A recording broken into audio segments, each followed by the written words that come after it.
All right, Acts chapter 8, we get one final note on the life of Stephen. In verse 2, it tells us, some devout men came and buried Stephen with great mourning. That's the last thing we hear about the life of Stephen.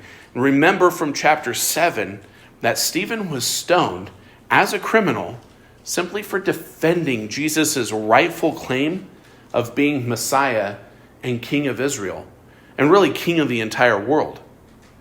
So there are some scholars who believe that bodies of criminals were thrown into this valley called Gehenna that was just right outside of the city walls of Jerusalem.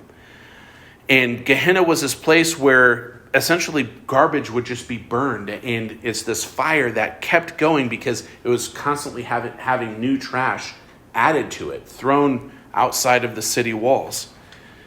And Gehenna kind of became this figure of speech for hell itself because the fire never went out, and the bodies of the worst sinners in the city would be thrown there and become part of the fire and never come out again.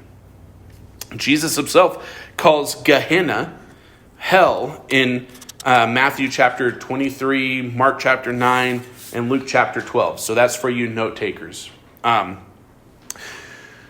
So it says a lot when, even during this severe wave of really deadly persecution, while that was sweeping through the church, these godly men likely rescued Stephen's body from being thrown into this fiery dump like garbage.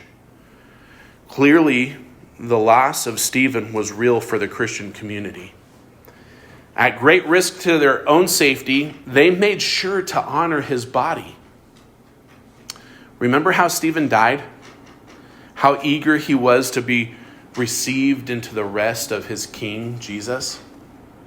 Contrast that with this great mourning that took place in the church. The church was a better community for having had Stephen a part of it, and his absence would be deeply felt. They didn't mourn for what Stephen had lost. Stephen was now receiving his eternal reward. They were mourning for what they had lost. A spirit-filled servant of God and a brother in Christ. Guys and girls, we should live every moment of our lives hoping to make the kind of impact in our community and on God's kingdom that Stephen had.